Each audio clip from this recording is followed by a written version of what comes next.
তোমার বাবা আমার বাবা রাজাকার রাজাকার, তার মানে তারা নিজেদেরকেই রাজাকার হিসেবে পরিচয় দিল। আমি তো তাদের রাজাকার বলিনি। তারা নিজেরাই স্লোগান দিয়ে নিজেদেরকে রাজাকার হিসেবে পরিচিত করলো সকলের কাছে।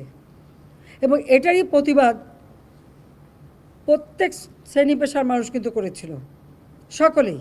হ্যাঁ, আমাদের ছাত্রলীগ থেকে শুরু করে, যুবলীগ থেকে শুরু করে অন্যান্য সংগঠন, প্রগতিশীল সংগঠন সকলেই কিন্তু এর প্রতিবাদ করেছে। এমনকি কোনো সেকশনের মানুষ নাই যেটা প্রতিবাদ না করেছে। তখন তারা তাদের স্লোগান পরিবর্তন করলো। কী স্লোগান? চেয়েছিলাম অধিকার, হয়ে গেছি রাজাকার। আরে রাজাকার তো আমি তোমাদের করি নাই, তোমরা নিজেরা স্লোগান দিয়ে তোমাদেরকে রাজাকার করেছো।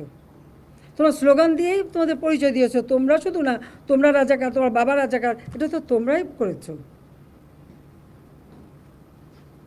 হাইকোর্টের শুনানি 7 আগস্ট ছিল, সেটাকে আমরা 21, আমি নিজে, আইনমন্ত্রী, আমাদের অ্যাটর্নি জেনারেল সকলের সঙ্গে বসে আমরা অনুরোধ করলাম উচ্চ আদালতে যেটাকে সামনে এগিয়ে নিয়ে আসা যায় কিনা।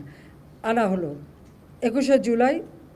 সেখানে বসালে এই ছাত্রদেরও বলা হলো যে তোমরা ওর সঙ্গে যুক্ত হও, তোমরা আপিল করো। আমি তো আপিল করেছি, তোমরা আপিল করো। তারা কিন্তু যুক্ত হলো, কিন্তু তারা আন্দোলন থামালো না। তারপরে যখন রায় হয়ে গেল তাতেও তারা উঠবে না। কেন? প্রজ্ঞাপন জারি করতে হবে। রাষ্ট্রপতিকে 24 ঘন্টার আলটিমেটাম, এখানে আলটিমেটাম, ওখানে আলটিমেটাম, আলটিমেটাম দেওয়া শুরু হলো।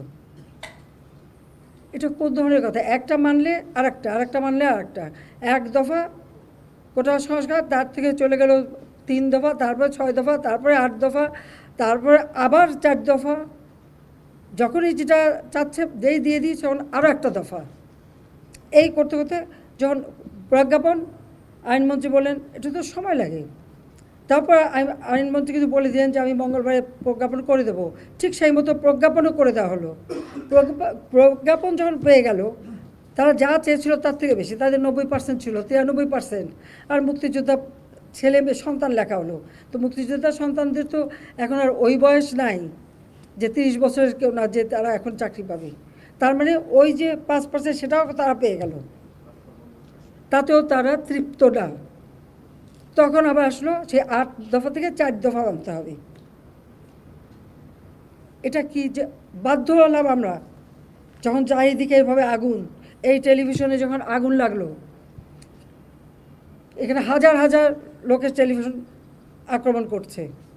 ফায়ার ব্রিগেড আসলো, ফায়ার ব্রিগেড গাড়ি জ্বালালো, ফায়ার ব্রিগেড ঢুকতে দেবে না, পুলিশ কাউকে ঢুকতে দেবে না, তাদের উপরে হামলা হলো। আগুন দাও দাও করে জ্বলছে, তখন আমি হেলিকপ্টারে করে পানি দিলাম যে অন্তত এইভাবে পুড়ে যাচ্ছে সব, হেলিকপ্টার থেকে পানি ছাড়ো। কারণ আমরা এরকম অগ্নি নিবারণের জন্য অনেক জায়গায়, এবং যে সমস্ত বিল্ডিংয়ে আগুন দিয়েছিল অনেকে ছাদে যে হাহাকার করছিল, আমরা হেলিকপ্টার দিয়ে তাদেরকে উদ্ধার করেছি।